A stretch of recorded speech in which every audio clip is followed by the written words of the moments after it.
Hello everybody, Assalamu alaikum. This is Abdullah Noyon. Today I would like to discuss about the most important topics on English grammar, and that is narration. So please let's see. আমরা আজকে narration নিয়ে আলোচনা করব। তোমরা জানো narration গ্রামারের ভিতরে অত্যন্ত গুরুত্বপূর্ণ একটা টপিকস। অষ্টম শ্রেণী থেকে শুরু করে ইন্টারমিডিয়েট পর্যন্ত এবং প্রত্যেকটা অ্যাডমিশন টেস্ট জব সিকারসদের জন্য প্রত্যেকটা জব এক্সামই ন্যারেশন থেকে কোশ্চেন আসে। সো ন্যারেশন আমাদের জন্য যারা আমরা পড়াশোনা করব চাকরি করব তাদের জন্য খুবই গুরুত্বপূর্ণ একটা টপিকস। কিন্তু আমরা একদম ষষ্ঠ শ্রেণী থেকে শুরু করে ইন্টারমিডিয়েট পর্যন্ত এবং তারপরও ন্যারেশন পড়ি, তারপরও অনেকে ন্যারেশন ভালো করে বোঝে না। এর কারণটা হচ্ছে আমরা রিয়েলাইজ করতে চাই না। আমরা জানি গ্রামার মানে হচ্ছে মুখস্থ কিছু, এখানে ক্রিয়েটিভিটি তেমন একটা থাকবে না, বাট আসলে গ্রামারের মধ্যেও ক্রিয়েটিভিটি আছে, জাস্ট আমাকে বুঝতে হবে। যদি আমি কোনো জিনিস ভালো করে বুঝতে পারি দেন এটা এক্সপ্লেইন করতে পারবো বা কাজে লাগাতে পারবো, প্রয়োগ করতে পারবো।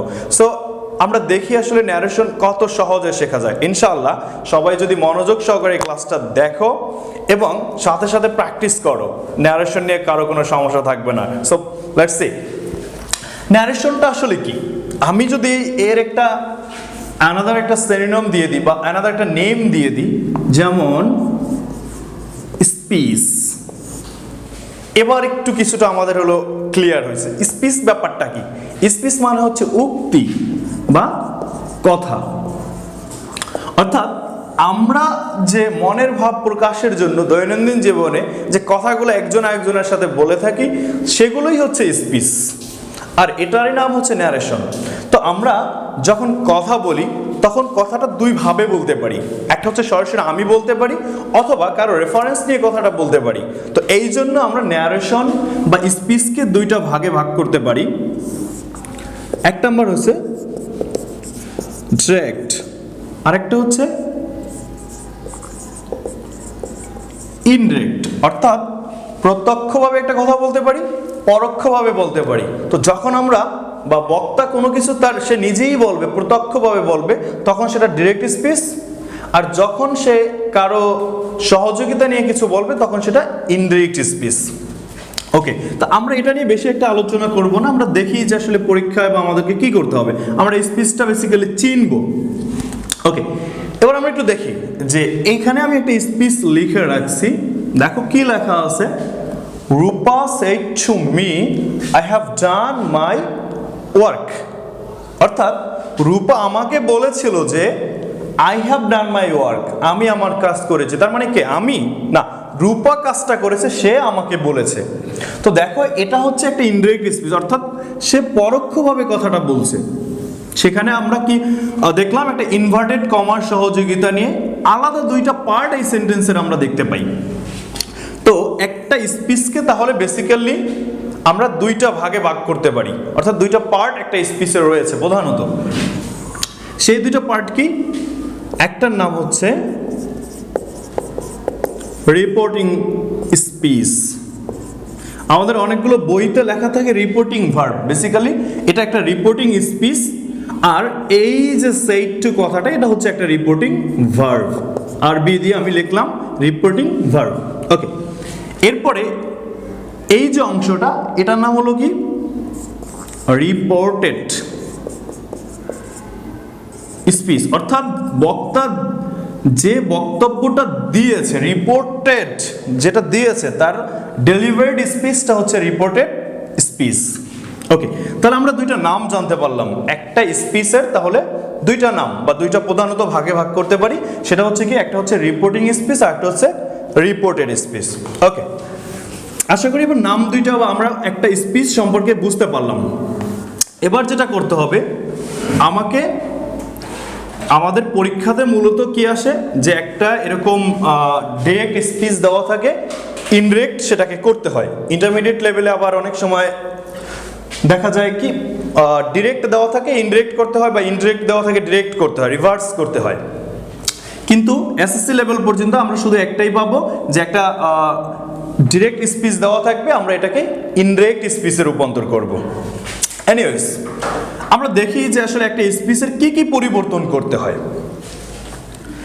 তো মূলত যে বিষয়গুলো পরিবর্তন করতে হবে চারটা বিষয় আমি লিখবো, চারটা মূল বিষয় লিখবো, যে চারটা বিষয় আমাকে পরিবর্তন করতেই হবে।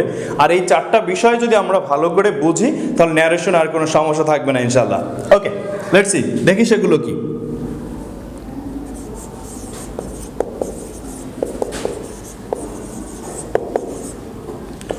পরিবর্তন করতে হবে।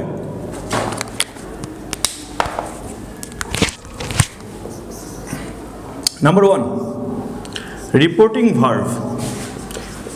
রিপোর্টিং স্পিচের রিপোর্টিং ভার্বটাকে আমাকে প্রথমে পরিবর্তন করতে হবে। তার মানে কি, আমি শুধু এই যে কথাটা, এটাকে বলা হয় রিপোর্টিং ভার্ব, এটা চেঞ্জ করব এই পাশ থেকে। রিপোর্টিং স্পিচ থেকে অনলি আমি রিপোর্টিং ভার্বটা চেঞ্জ করব, আর কিছু আমাকে চেঞ্জ করতে হবে না। ওকে, নাম্বার 2, 2 নম্বরে আমি যেটা পরিবর্তন করব সেটা হচ্ছে, দেখো আমরা বলছিলাম যে ইনডিরেক্ট স্পিচে কি করতে হয়, সরাসরি একজন কথা বলবে অন্য কারো রেফারেন্স দিয়ে, সেখানে দুইটা পার্ট থাকতে পারবে না। ইনডিরেক্ট স্পিচ অলওয়েজ একটা পার্ট হবে। তার মানে কি, আমাকে এই কমাগুলো উঠিয়ে দিতে হবে, ইনভার্টেড কমা বা এখানে একটা কমা আছে, এই কমাগুলো আমরা রাখতে পারবো না। সো আমাকে কমাটা তুলে দিতে হবে, তার মানে কমা পরিবর্তন করতে হবে। তাহলে 2 নম্বরে কি, আমি যদি লিখে দিই ইনভার্টেড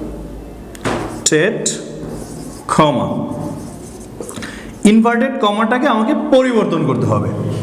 নাম্বার 3, এরপরে দেখো এর সাথে সাথেই আছে পার্সন, আমি এটাকে পরিবর্তন করলাম। তারপরে কি, এই পার্সনটাকে পরিবর্তন করতে হবে।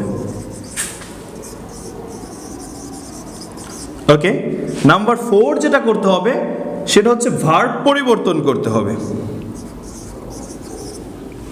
তাহলে এই যে মূল 4টা বিষয় আমরা দেখলাম, এই 4টা আমাকে পরিবর্তন করতেই হবে।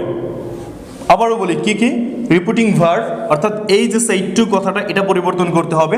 রিপোর্টিং স্পিচ থেকে অনলি রিপোর্টিং ভার্বটা পরিবর্তন করতে হবে। ওকে, এরপরে হচ্ছে ইনভার্টেড কমাটা আমাকে পরিবর্তন করতেই হবে।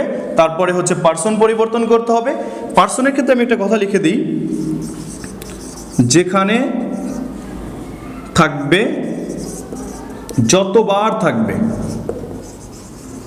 অর্থাৎ একটা স্পিচের মধ্যে অনেকগুলো পার্সন থাকতে পারে, অনেক জায়গায় থাকতে পারে, যেখানে যতবার থাকবে ততবারই আমাকে পরিবর্তন করতে হবে। ওকে, সেম ভাবে ভার্বও, যেখানে যতবার থাকবে ভার্বও আমাকে ততবারই পরিবর্তন করতে হবে। ক্লিয়ার? ওকে, আশা করি কি কি পরিবর্তন করতে হবে এটা আমরা বুঝে ফেললাম, যে আমাকে পরিবর্তন করতে হবে 4টা, reporting verb, inverted comma, person এবং ভার্ব। আচ্ছা, অনেকে আবার তোমরা কনফিউজ হতে পারো যে আমরা তো দেখেছি ন্যারেশনে আমাদেরকে টেন্সের পরিবর্তন করতে হয়, আপনি তো টেন্সের কথা বললেই না। অ্যাকচুয়ালি আমরা টেন্স নিয়ে আজকের কোনো কথা বলবো না, আমরা দেখব টেন্স ছাড়াও ন্যারেশন শেখা যায় বা স্পিচগুলো পরিবর্তন করা যায়। ওকে, লেটস সি। এবার আসি যে আমরা ফার্স্ট যেটা পরিবর্তন করব, যে রিপোর্টিং ভার্ব। রিপোর্টিং ভার্ব পরিবর্তনের নিয়ম। দেখো, আমি এই যে আরবি মানে রিপোর্টিং ভার্ব, অন্য কিছু বুঝবেন অবশ্য, যে রিপোর্টিং ভার্ব পরিবর্তনের নিয়ম। এর আগে একটা কথা বলি, রিপোর্টিং ভার্ব পরিবর্তনের আগে আমাকে আর একটা বিষয় জানতে হবে, সেটা হলো কি, সেন্টেন্স সম্পর্কে জানতে হবে। আমি খুব সংক্ষেপে সেন্টেন্স নিয়ে একটু আলোচনা করছি, সেন্টেন্স তো বিস্তারিত আলোচনা, কারণ আমরা যা কিছু গ্রামার, লিটারেচার সব জায়গায় হচ্ছে সেন্টেন্স। তো সেন্টেন্স সম্পর্কে আমাদের পূর্ণাঙ্গ একটা ধারণা লাগবে, আমরা অন্য কোনো ক্লাসে পুরো সেন্টেন্স নিয়ে আলোচনা করতে পারবো। বাট আজকে আমি একটা বেসিক আলোচনা করব, যাতে করে তুমি একটা স্পিচের ভিতরে যদি একটা সেন্টেন্স দেখো, হুট করে চিনে ফেলতে পারো, চট করে দেখেই বুঝতে পারো যে এটা আসলে কোন সেন্টেন্স আছে। তো এনিওয়েজ, সেন্টেন্স প্রধানত 2 প্রকার। তোমরা সবাই জানো সেন্টেন্স হচ্ছে প্রধানত 2 প্রকার। একটা হচ্ছে according to meaning, according to structure. অর্থাৎ অ্যাকর্ডিং টু মিনিং সেন্টেন্স আবার 3 প্রকারে ভাগ করা হয়, simple, compound, complex. Simple, complex, compound. এবং অ্যাকর্ডিং টু মিনিং সেন্টেন্স হচ্ছে আবার 5 প্রকারের, assertive, interrogative, imperative, objective, exclamatory. তো আমাদের সিম্পল, কমপ্লেক্স, কম্পাউন্ড নিয়ে কোনো কথা নাই, বা এটা আমাদের আজকে লাগবেও না। আজকে যেটা লাগবে সেটা হচ্ছে অ্যাকর্ডিং টু মিনিং 5 প্রকারের সেন্টেন্স। আমি একটু লিখে দিই দ্রুত। অ্যাসার্টিভ সেন্টেন্স,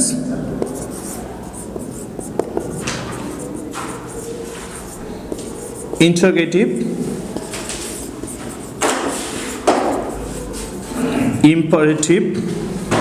হ্যান্ডরাইটিং বুঝতে একটু কষ্ট হবে, বুঝতে পারছি, অনেক ফ্যান অ্যান্ড লাভলি মাখছি, আসলে সুন্দর হয় না, যাই হোক এটাই মানতে হবে, কিছু করার নাই। অপটাটিভ এবং তাহলে আমরা সেন্টেন্স নিয়ে কথা বলছিলাম। সেন্টেন্স হচ্ছে তাহলে প্রধানত কয় প্রকার? দুই প্রকার, according to meaning, according to structure.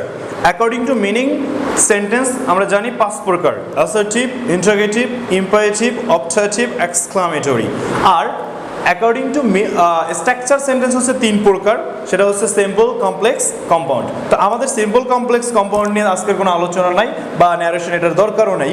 আমরা অ্যাকর্ডিং টু মিনিং সেন্টেন্স পাঁচ প্রকারের একটু সাধারণ ধারণা দিব, যাতে তোমরা একটা স্পিচের ভিতরে একটা সেন্টেন্স দেখি চট করে বুঝে ফেলতে পারো যে এটা আসলে কোন সেন্টেন্স। Okay, let's see. দেখো, প্রথমে হচ্ছে অ্যাসার্টিভ সেন্টেন্স। অ্যাসার্টিভ সেন্টেন্সটা আমরা অনেক সময় হয়তো অর্থ দেখে যদি না বুঝি, অ্যাসার্টিভ মানে হচ্ছে বিবৃতি বা বর্ণনা, এটা যদি আমরা অর্থটা না বুঝি যে আসলে এই I have done my work বা এখানে যা কিছু থাকুক, আমি যদি অর্থটা না বুঝি তাহলে একটা জিনিস খেয়াল করব যে সেন্টেন্সটার সাবজেক্ট, ভার্ব এবং অবজেক্ট বা এক্সটেনশন এটা পাশাপাশি সাজানো আছে কিনা। যদি সাবজেক্ট, ভার্ব, অবজেক্ট সাজানো থাকে তাহলে সেটা হচ্ছে অ্যাসার্টিভ সেন্টেন্স। ক্লিয়ার? ওকে, এরপর হচ্ছে ইন্টারোগেটিভ। এটা নিয়ে কোনো আলোচনা না, কারণ তোমরা জানো এটা যদি ইন্টারোগেটিভ একটা সাইন থাকবে, এটা যদি দেখো তাহলেই সেটা ধরে নেবা ইন্টারোগেটিভ সেন্টেন্স। এবার আসো ইম্পারেটিভ সেন্টেন্স। ইম্পারেটিভ সেন্টেন্সের একটু বিস্তারিত আলোচনা আছে, তা জাস্ট আমি সিম্পল ধারণা দিই, কি করলে কি দেখলে বুঝবা। যে যদি কোনো সেন্টেন্স মেইন ভার্ব দিয়ে শুরু হয়, প্রিন্সিপাল ভার্ব দিয়ে শুরু হয়, যেমন open the door, stop your talking. আবার যদি আমরা বলি যে শো ইউর আইডি কার্ড, হ্যাঁ, এরকম, অর্থাৎ যখন মেইন ভার্ব দিয়ে কোনো কথা শুরু হবে তখন সেটা হচ্ছে কি ইম্পারেটিভ সেন্টেন্স। এরপরে লেট দিয়ে যদি কোনো সেন্টেন্স শুরু হয়, অর্থাৎ লেট মানে হচ্ছে প্রস্তাব দেওয়া বা অনুমতি চাওয়া, তো লেট দিয়ে যদি সেন্টেন্স শুরু হয় সেটাও হবে ইম্পারেটিভ। ডু নট দিয়ে, do not make a noise, don't miss my class, তো এভাবে যদি হয় তাহলে সেটাও ইম্পারেটিভ সেন্টেন্স। এরপর হচ্ছে প্লিজ, যদি অনুরোধ বোঝায়, please give me a cup of tea after iftar. Okay, তো এটা হচ্ছে আমরা দেখে বুঝতে পারলাম। আরেকটা বলি, যদি অর্থ বুঝতে চাও তাহলে আদেশ, নির্দেশ, উপদেশ, অনুরোধ, এই কথাগুলো যদি কোনো এবং প্রস্তাব, এই কথাগুলো যদি কোনো সেন্টেন্স দ্বারা বোঝায় তাহলে আমরা ধরে নেব সেটা হচ্ছে ইম্পারেটিভ সেন্টেন্স। ওকে, আচ্ছা, এরপরে কি বাকি আছে? অপটাটিভ। অপটাটিভ সেন্টেন্স দুই ধরনের হয়, একটা হচ্ছে ইচ্ছা, আর একটা হচ্ছে প্রার্থনা। অর্থাৎ কোনো সেন্টেন্স দ্বারা যদি আমার মনের ইচ্ছা, হ্যাঁ, if I were a king, আমি যদি রাজা হই, হ্যাঁ, বা হতাম, আমি যদি আবার পাখির মতো উঠতে পারতাম, হ্যাঁ, অর্থাৎ ইচ্ছা যদি বোঝায়, এবং প্রার্থনা বোঝায়, may Allah bless you, may Allah forgive us, may Allah save from the corona, হ্যাঁ, এরকম যদি বোঝায়, যে প্রার্থনা বোঝায় আল্লাহ আমাদেরকে এই বিপদ থেকে মুক্তি দাও, তোমাদের জন্য অনেক অনেক দোয়া রইল, এরকম যদি কোনো দোয়া, প্রার্থনা বা ইচ্ছা বোঝায় তাহলে সেটা হচ্ছে অপারেটিভ। And finally exclamatory. এটা নিয়েও আলোচনা নাই ইন্টারোগেটিভের মতো, বিকজ তোমরা এরকম একটা সাইন পাবা, যদি এই সাইনটা দেখো তাহলেই বুঝে নেবা যে এক্সক্লামেটরি সেন্টেন্স এটা। ওকে, আরেকটা জিনিস বলে রাখি, এক্সক্লামেটরি সেন্টেন্স দুই ধরনের হয়, একটা হচ্ছে সুখের, আরেকটা হচ্ছে দুঃখের বা কষ্টের। অর্থাৎ একটা এক্সক্লামেটরি সেন্টেন্স আমাদেরকে দুই ধরনের নিউজ প্রোভাইড করে, একটা হচ্ছে দুঃখের বা কষ্টের, আরেকটা হচ্ছে সুখের বা আনন্দের। হ্যাঁ, আচ্ছা, তো এই যে সাইনটা, এই সাইনটা নিয়ে একটু কথা বলি। এই সাইনটাকে বাংলায় বলা হয় বিস্ময়সূচক চিহ্ন, ইংলিশে বলা হয় এক্সক্লামেশন সাইন, বাট বাংলা এটার নাম আমরা দিতে পারি আবেগ সূচক চিহ্ন। অর্থাৎ এই সাইনটা দ্বারা বেসিক্যালি আমাদের আবেগ বোঝায়। আমরা হাসি, কান্না, সুখ, দুঃখ, প্রেম, প্রীতি, বেদনা, এগুলো আসলে আমাদের আবেগের বহিঃপ্রকাশ। দ্যাট মিনস আমরা এই সাইনটাকে কি বলতে পারি? আবেগ সূচক চিহ্ন। ওকে স্যার, তাহলে বোঝা গেল আমরা এই পাঁচ প্রকারের সেন্টেন্স দেখলেই চিনতে পারবো, তাই না? হ্যাঁ, গুড। অর্থাৎ আমরা যদি একটা স্পিচের ভিতরে সেন্টেন্সগুলো দেখি, এভাবে আমরা বুঝে বলবো যে অ্যাসার্টিভ মানে কি সাবজেক্ট বা অবজেক্ট থাকবে, ইন্টারোগেটিভ মানে কি একটা প্রশ্নবোধক চিহ্ন থাকবে, এরপর হচ্ছে ইম্পারেটিভ মানে কি মেইন ভার্ব দিয়ে শুরু হবে, আদেশ, নিষেধ, অনুরোধ এগুলো বোঝাবে, অপারেটিভ ইচ্ছা বা প্রার্থনা বোঝাবে, এবং ফাইনালি এক্সক্লামেটরি মানে কি একটা সুখের নিউজ যদি দেয় তাহলে সেটা, অথবা একটা দুঃখের নিউজ, হ্যাঁ, এইসব যদি বোঝায় তাহলে আমরা সেটা ধরে নেব এক্সক্লামেটরি সেন্টেন্স। Thank you. এবার আসি যে স্যার এটা কেন আপনি আমাকে শোনালেন, আলোচনা করতেছেন ন্যারেশন নিয়ে, আপনি আমাকে সেন্টেন্স শিখালেন। ন্যারেশন আসলে বেসিক্যালি সেন্টেন্সই, আমরা বলছিলাম যে স্পিচ মানে হচ্ছে সেন্টেন্স, এটা নিয়েই আলোচনাটা বেসিক্যালি। তো এই রিপোর্টিং ভার্বটা আসলে পরিবর্তন করতে হবে আমাকে এই সেন্টেন্স অনুযায়ী। আমি একটু লিখে দিই,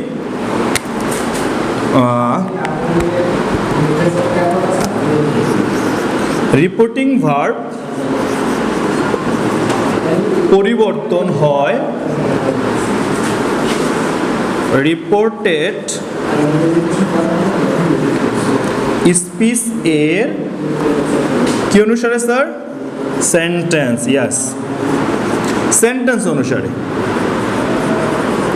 ওকে স্যার, মানে কি যে রিপোর্টিং যে ভার্বটা, এই ভার্বটা পরিবর্তন হবে এই যে আমাদের রিপোর্টেড স্পিচ, এই স্পিচের সেন্টেন্স অনুসারে। অর্থাৎ এই যে ইনভার্টেড কমাটা, আমরা ইনভার্টেড কমাটাকে যদি ক্লিপ ভাবি, যে দুই পাশে দুইটা ক্লিপ দিয়ে আটকানো আছে, এর মধ্যে যে সেন্টেন্সটা থাকবে সেই সেন্টেন্স অনুসারে আমি এই সেড টু বা রিপোর্টিং ভার্বটাকে পরিবর্তন করব। তো তার একটু নিয়ম আছে সেন্টেন্স অনুসারে, কারণ আমরা জানি 5 প্রকারের সেন্টেন্স আছে। এই 5 প্রকারের সেন্টেন্সের 5 ভাবে রিপোর্টিং ভার্বটা চেঞ্জ হয়। অর্থাৎ যখন অ্যাসার্টিভে থাকবে তখন একটা হবে, ইন্টারোগেটিভে আরেকটা হবে, ইম্পারেটিভে আরেকটা হবে। কারণ কি, এই এক একটা সেন্টেন্স আমার এক একটা অনুভূতি প্রকাশ করে। এই জন্যই আমরা যখন রিপোর্টিং ভার্বটা পরিবর্তন করব তখন ওই অনুভূতিগুলোই দিয়ে লিখতে হবে। যেমন তাহলে কি বললাম, রিপোর্টিং ভার্ব পরিবর্তন হয় রিপোর্টেড স্পিচের সেন্টেন্স অনুসারে। আমি একটু মুছে দিই।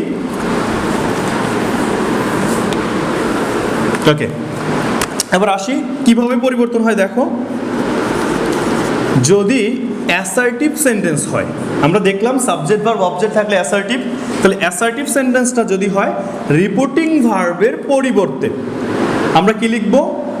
টোল্ড লিখব। অর্থাৎ এখানে যে সেড টু আছে, এই সেড টুটা আমি আর রাখতে পারবো না, এটা হচ্ছে ডিরেক্ট। আমি এখানে একটু লিখে দিই, ডিরেক্ট, আর এটা হচ্ছে ইনডিরেক্ট। অনেকে আবার ডাইরেক্টও বলে, তো প্রকৃত উচ্চারণটা ডিরেক্টই হবে। তো অ্যাসার্টিভ থাকলে আমরা ইনডিরেক্টে কি লিখব? টোল্ড। অনেক সময় তোমরা দেখতে পারবা আনসার্ড বা রিপ্লাইড এই কথাগুলো দেওয়া থাকে। হ্যাঁ, তো যদি আনসার্ড বা রিপ্লাইড সেন্টেন্সের ভিতরে এই পাশে রিপোর্টিং ভার্বে দেওয়াই থাকে তাহলে তোমাকে আর চেঞ্জ করতে হবে না, টোল্ড লিখতে হবে না, তুমি ওটাই লিখে দিলেই হবে। আদারওয়াইজ আমরা সব জায়গায় টোল্ড লিখবো। অ্যাসার্টিভ হলে রিপোর্টিং ভার্বের সেড টু এর পরিবর্তে কি লিখবো? টোল্ড লিখবো। ওকে, এরপর হচ্ছে ইন্টারোগেটিভ। ইন্টারোগেটিভ আমরা কি লিখবো? আস্কড লিখবো। ওকে, অর্থাৎ যখনই সেন্টেন্সটা অ্যাসার্টিভ হলে আমরা লিখতাম কি? টোল্ড। আর যদি সেন্টেন্সটা কি হয়? ইন্টারোগেটিভ হয়, তাহলে আমরা এই সেড টু এর পরিবর্তে কি লিখবো? আস্কড লিখবো। সেড টু রাখতে পারবো না কিন্তু স্যার।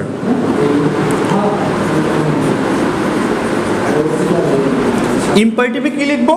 আমরা বলছিলাম ইম্পারেটিভে আমাদের কয়েকটা বিষয় প্রকাশ করে। যেমন যদি আদেশ বা নিষেধ এই দুইটা জিনিস হয় তাহলে আমরা কি বসাবো? অর্ডার্ড। ইয়েস। যদি অনুরোধ বোঝায়, অনুরোধ মানে কি আমরা ইংলিশে আরো ভালো বুঝি, রিকোয়েস্টেড। এরপরে যদি উপদেশ বোঝায়, অ্যাডভাইস। উপদেশ বোঝালে কি হবে স্যার? অ্যাডভাইসড। অর্থাৎ আমরা এখানে অ্যাডভাইসড এস দিয়ে লিখবো, অ্যাডভাইস সি দিয়ে লিখলে হয়, কিন্তু যখন অ্যাডভাইসড লিখবো তখন আমরা এস দিয়ে লিখবো, অ্যাডভাইসড। এটা মাথায় রাখবে। ওকে, তাহলে কি হলো যে যখন ইম্পারেটিভ সেন্টেন্সে আদেশ বা নিষেধ বোঝাবে, হ্যাঁ, তখন আমরা অর্ডার্ড ব্যবহার করব। যখন অনুরোধ বোঝায় আমরা রিকোয়েস্টেড ব্যবহার করব। উপদেশ তখন অ্যাডভাইস ব্যবহার করব। এখন একটা কোশ্চেন আসতে পারে, স্যার আদেশ মানে হচ্ছে অর্ডার, অনুরোধ হচ্ছে রিকোয়েস্ট, আর উপদেশ হচ্ছে অ্যাডভাইস। কেন আমরা এই ইডি যোগ করব? বিকজ আমরা এখানে সেড টু এর পরিবর্তে লিখতেছি। সেড টু তার পাস্ট টেন্সে ছিল। আরেকটা কথা বলি, যখন রিপোর্টিং ভার্বটা প্রেজেন্ট বা ফিউচার টেন্সে থাকবে তখন আমাকে এই রিপোর্টিং ভার্ব নিয়ে আর চিন্তা করতে হবে না, ওই যা থাকবে সেটাই বসাবো। কেবলমাত্র রিপোর্টিং ভার্বটা যদি পাস্ট টেন্সের থাকে, আবারও বলছি, যদি পাস্ট টেন্সের থাকে তাহলেই আমি পরিবর্তন করব। যেহেতু এটা পাস্ট টেন্সে ছিল, তার মানে আমি যেটা পরিবর্তন করে ইনডিরেক্টলি লিখবো সেটাও পাস্ট ফর্মেই লিখতে হবে। Okay sir, thank you. এবার আরেকটা সেন্টেন্স বাকি আছে আমার, সেটা হচ্ছে অপটাটিভ, এবং দুইটা বাকি আছে। অপটাটিভ, অপটাটিভে কি বলছিলাম যে দুইটা জিনিস প্রকাশ করে, একটা হচ্ছে ইচ্ছা, একটা হচ্ছে প্রার্থনা। যদি ইচ্ছা বোঝায় তাহলে আমরা কি লিখব? ওয়েস্ট। আর যদি প্রার্থনা বোঝায় তাহলে আমরা প্রেড, এই কথাটা লিখব। ওকে স্যার, এরপর হচ্ছে এক্সক্লামেটরি। এক্সক্লামেটরি বলছিলাম কি দুই ধরনের কথা প্রোভাইড করে, একটা হচ্ছে আমি হেসে কথা বলছি, আবার যদি খুব স্যাড, অর্থাৎ দুই ধরনের মুড প্রকাশ করে। তো যদি আনন্দের একটা মুড প্রকাশ করে, সুখের কোনো কথা হয়, তাহলে আমরা লিখবো, যদি এখানে আমি একটু লিখে দিই, সুখের হলে বা আনন্দের হলে কি হবে? এক্সক্লাইমড উইথ জয়। অর্থাৎ আমরা এখানে সেটের পরিবর্তে কি লিখব? রূপা এক্সক্লাইমড উইথ জয়। আবার যদি সেটা কষ্টের হয় বা দুঃখের হয় তাহলে কি লিখব? আই গেস তোমরা বুঝতে পারছো, এক্সক্লাইমড উইথ সরো। ওকে, তাহলে কি দেখলাম?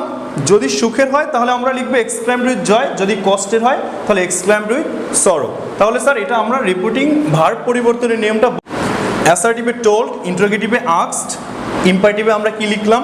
অর্ডার, রিকোয়েস্ট, অ্যাডভাইস, এবং অপটাটিভে আমরা কি লিখলাম? উইস্ট বা প্রেড, এক্সক্লামেটরিতে এক্সক্লাইমড উইথ জয় এবং exclaimed with sorrow. Okay, thank you. এরপরে নাম্বার 1 পরিবর্তনটা আমাদের গেল। আমরা 2 নম্বরে কি বলছিলাম স্যার? 2 নম্বরে বলছিলাম হচ্ছে ইনভার্টেড কমা। আসলে এই রুলসগুলো বা বেসিক নিয়মটা যদি একটু সময় করে দেখো, তাহলে পরবর্তীতে যখন আমরা প্যাসেজ ন্যারেশন করাবো বা এক্সারসাইজ করাবো তখন তোমার জন্য খুবই ইজি হয়ে যাবে। সো প্লিজ না টেনে একটু সুন্দর করে রুলসগুলো একটু ভালো করে দেখবা, তাহলে পরবর্তীতে এক্সারসাইজ করতে বা পরীক্ষার আনসার করতে কোনো সমস্যা হবে না। ইনভার্টেড কমাটা, ইনভার্টেড কমাও পরিবর্তন হয় রিপোর্টিং ভার্বের মতো সেন্টেন্স অনুসারে। আমি খুব সংক্ষেপে লিখে দিচ্ছি, যেমন যদি অ্যাসার্টিভ সেন্টেন্স হয়, এর কারণটা কি যে ইনভার্টেড কমাটা আমরা পরিবর্তন করব?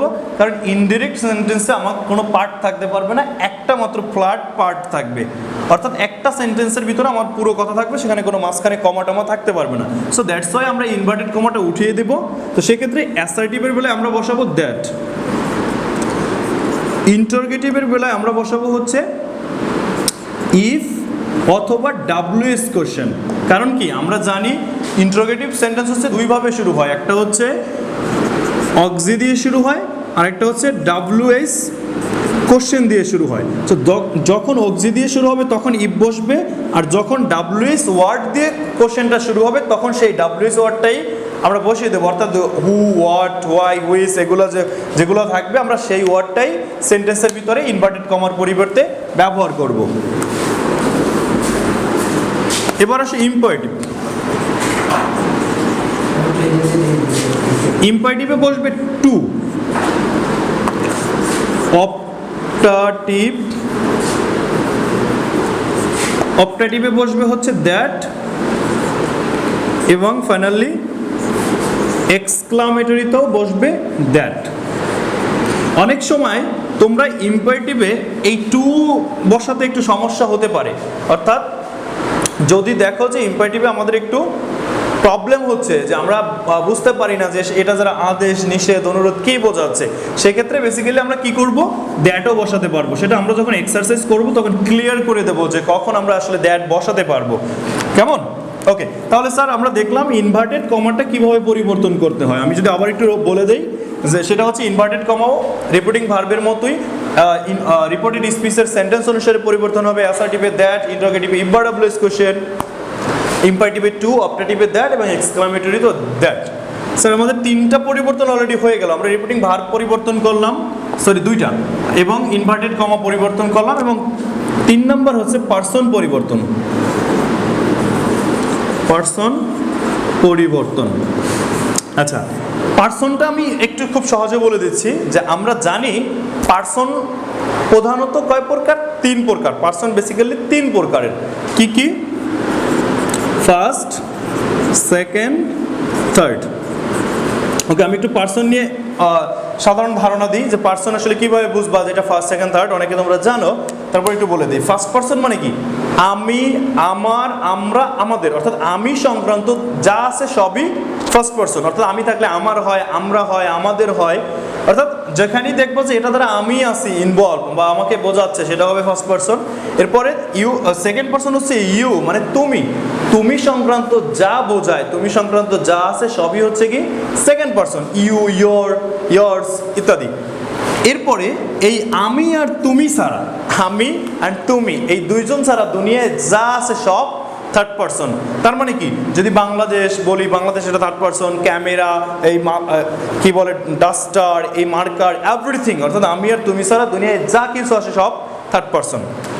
ওকে, তাহলে থার্ড পার্সনটাকে আমরা বাদ দিয়ে দিই, কারণ এর মধ্যে থার্ড পার্সনকে কি করা যাবে না, কাবাব মে হাড্ডি এ বাত আমাদের মধ্যে থাকলে সমস্যা হতে পারে। তো আমরা থার্ড পার্সনকে কি এখানে রাখবো না, থার্ড পার্সনকে বাদ দিয়ে দিলাম। তাহলে থাকে কে? বাদ দেওয়ার কারণটা হচ্ছে থার্ড পার্সনের কোনো পরিবর্তন হবে না। আমি একটু এখানে লিখে দিই যে থার্ড পার্সনের কোনো পরিবর্তন হবে না। ওকে, আচ্ছা এবার আসো, তাহলে ফার্স্ট পার্সন যদি থাকে তাহলে কি হবে? ফার্স্ট পার্সন পরিবর্তন হয় রিপোর্টিং ভার্ব এর সাবজেক্ট অনুসারে।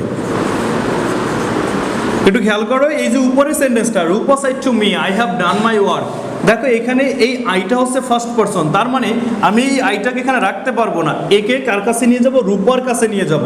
তো রূপার পার্সন অনুযায়ী বসবে। তো এখানে নাকি রূপারে বসাবো না, এখানে রূপার প্রোনাউনটা নিয়ে আসবো, অর্থাৎ রূপার পরিবর্তে আমরা শি বসাতে পারি। তাহলে এখানে কি করব? শি বসাবো। এখানে আমরা কি রূপার প্রোনাউনটা ইউজ করব। তার মানে কি রূপার পরিবর্তে এখানে শি বসবে, অর্থাৎ ফার্স্ট পার্সন যাবে কার কাছে? ফার্স্ট পার্সন যাবে রিপোর্টিং ভার্বের সাবজেক্টের কাছে। এরপর সেকেন্ড পার্সন,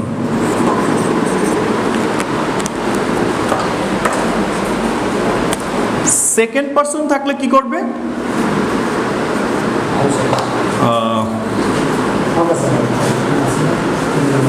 পরিবর্তন হয় রিপোর্টিং ভার্বের অবজেক্ট অনুসারে। হ্যাঁ, এক্স্যাক্টলি, অর্থাৎ ফার্স্ট পার্সন থাকলে আমরা সাবজেক্টের কাছে নিব, আর এখানে যদি পার্সন হিসেবে সেকেন্ড পার্সন থাকে তাহলে আমরা কি করব?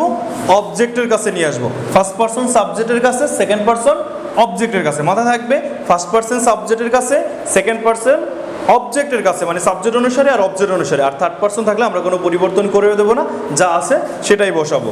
ওকে, তাহলে এবারে আমরা পার্সনটা বুঝলাম। আমি তোমাদেরকে একটা পিডিএফ ফাইল দিয়ে দেবো ভিডিওর ডিসক্রিপশনে, সেখানে পুরো কথাগুলো সুন্দর করে একটা শিটের ভিতরে সাজানো থাকবে। তোমরা দেখে নিলে আরও ভালো হবে বা ভালো বুঝতে পারবা। ওকে, এরপরে ফাইনালি যে পরিবর্তনটা নিয়ে আমরা কথা বলবো সেটা হচ্ছে ভার্ব।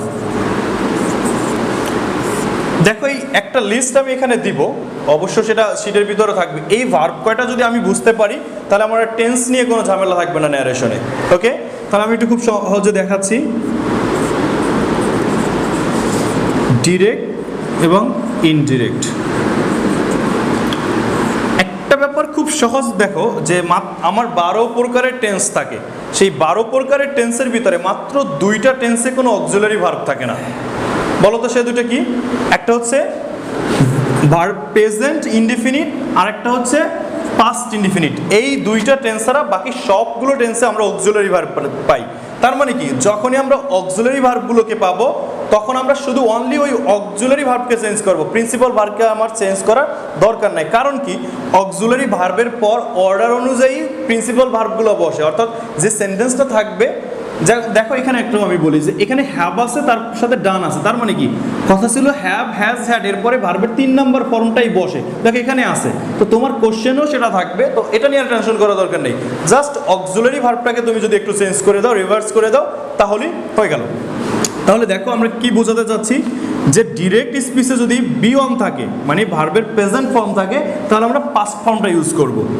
এবার আসো, যদি পাস্ট ফর্ম থাকে তাহলে কি করব, তাহলে হ্যাড প্লাস বি3 ইউজ করব, অর্থাৎ ভার্বের পাস্ট পার্টিসিপল, বিপিপিও বলে অনেকে, অর্থাৎ ভার্বের পাস্ট পার্টিসিপল। তার মানে বি অন থাকলে বি2 থাকলে হ্যাড বি3। ওকে, এরপরে আমরা আসি, এই হচ্ছে আমাদের দুইটা প্রিন্সিপাল ভার্ব, যেখানে যে দুইটা কোনো অক্সিলারি ভার্ব থাকে না। তো যেখানে অক্সিলারি ভার্বগুলো থাকে সেখানে একটু আমি বলে দিই, অ্যাম, ইজ, আর থাকলে হবে ওয়াজ, ওয়ার।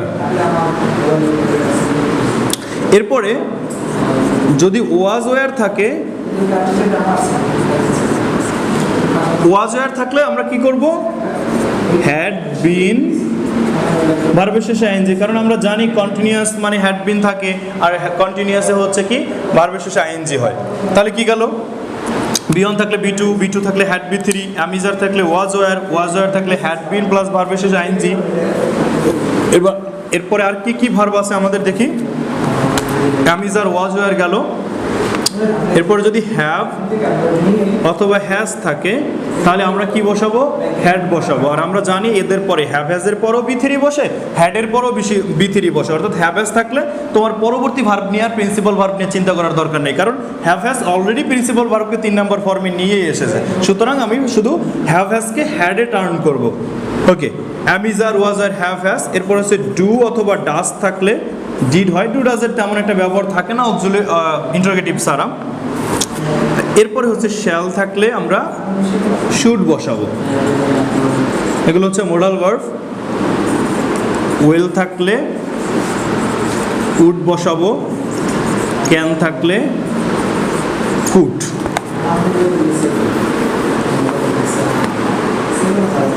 মে থাকলে মাইট। এরপরে হচ্ছে মাস্ট থাকলে আমরা হ্যাড টু ইউজ করব। এই হচ্ছে মূলত আমরা যে অক্সিলারি ভার্বগুলো নিয়ে বা ভার্বগুলো নিয়ে যেটা সমস্যাগুলো সম্মুখীন হব সেটা আমি বলে দিলাম। জাস্ট এই ভার্বের যদি সিকোয়েন্সটা তুমি মনে রাখতে পারো তাহলে টেন্স নিয়ে আর তোমার কোনো ঝামেলা থাকবে না ইনশাআল্লাহ। তাহলে আমরা দেখলাম যে একটা স্পিচে প্রধানত আমরা 4টা চেঞ্জ করতে হয়, সেটা হচ্ছে কি রিপোর্টিং ভার্ব এইটা, তারপর হচ্ছে কি ইনভার্টেড কমাটা 2 নম্বর, আমি একটু সিরিয়ালে বলে দিই, নাম্বার 1, এরপর হচ্ছে নাম্বার 2 হচ্ছে কি ইনভার্টেড কমাটা, নাম্বার 3 হচ্ছে কি পারসন, নাম্বার 4 হচ্ছে ভার্ব। তাহলে এই 4টা বিষয় নিয়ে আমরা কথা বললাম, আর একটু বিষয় দেখাবো এবং আমরা পরবর্তী ক্লাসের ভিতরে এক্সারসাইজ দেখাবো। সেটা হচ্ছে এডিশনাল কিছু চেঞ্জেস আছে, যেমন যদি ইয়েস কথাটা থাকে তাহলে আমরা লিখব রিপ্লাইড ইন দ্য অ্যাফার্মেটিভ। এরপরে যদি নো থাকে, নো এর পরিবর্তে অর্থাৎ ডিরেক্ট স্পিচে যদি ইয়েস থাকে রিপ্লাইড ইন দ্য অ্যাফার্মেটিভ, যদি নো থাকে replied in the negative. Just yes হলে অ্যাফার্মেটিভ, কারণ ইয়েস মানে হ্যাঁ বোধক, আর নো মানে না বোধক, না বোধক মানে নেগেটিভ, আর হ্যাঁ বোধক মানে অ্যাফার্মেটিভ। এই দুইটা জিনিস মনে রাখবা। এরপরে যদি স্যার থাকে রেসপেক্টফুল ফিগার সে, সুতরাং স্যারের পরিবর্তে লিখতে হবে রেসপেক্টফুল্লি, অর্থাৎ স্যার যদি থাকে আমরা স্যারের পরিবর্তে রেসপেক্টফুলি কথাটা লিখবো, এবং সেটা অবশ্যই রেসপেক্টফুলি কথাটা আমাকে রিপোর্টিং ভার্বের আগে লিখতে হবে। এটা আমরা এক্সারসাইজের সময় দেখাবো যে কিভাবে কোথায় লিখবো। এরপরে আর কিছু কথা আছে, যেমন এগুলোকে বলা হয় time of adjective of time, অর্থাৎ সময় যদি বোঝায় টুডে থাকলে আমরা দ্যাট ডে বসাবো, টুমোরো থাকলে আমরা দ্য নেক্সট ডে বসাবো, কারণ টুমোরো মানে হচ্ছে কি আগামীকাল, দ্য নেক্সট ডে পরের দিন। হ্যাঁ, ইয়েস্টারডে যদি থাকে, ইয়েস্টারডে একটা দ্য প্রিভিয়াস ডে। এরপরে হিয়ার থাকলে দিয়ার, নাও থাকলে দেন। এরকম কিছু খুঁটিনাটি পরিবর্তন আছে যেগুলো আমরা এক্সারসাইজের সময় দেখিয়ে দেব। তো এই হচ্ছে আজকের যে আমরা যেটা দেখলাম এই ক্লাসের মাধ্যমে, সেটা হলো একটা স্পিচের বা ন্যারেশনের বেসিক চেঞ্জেসগুলো, অর্থাৎ এই চেঞ্জগুলো বা এই রুলসগুলো যদি আমরা একটু মুখস্থ রাখি, তাহলে ইনশাআল্লাহ পরবর্তী স্টেপের নেক্সট একটা ক্লাস যদি তোমরা করো, তাহলে ন্যারেশন নিয়ে কারো কোনো সমস্যা থাকার কথা না, থাকবে না ইনশাআল্লাহ। তো যাই হোক, আজকে এই পর্যন্তই, দেখা হচ্ছে আমাদের পরবর্তী ক্লাসে। ততক্ষণ পর্যন্ত সবাই ভালো থাকবে, সুস্থ থাকবে, এবং কোনো সমস্যা যদি ফিল করো অবশ্যই আমাদেরকে কমেন্টসে জানাবে, সমস্যাগুলো সমাধান করে দেওয়ার চেষ্টা করবে ইনশাআল্লাহ। তো ভালো থাকো, সুস্থ থাকো, ধন্যবাদ সকলকে, আসসালামু আলাইকুম।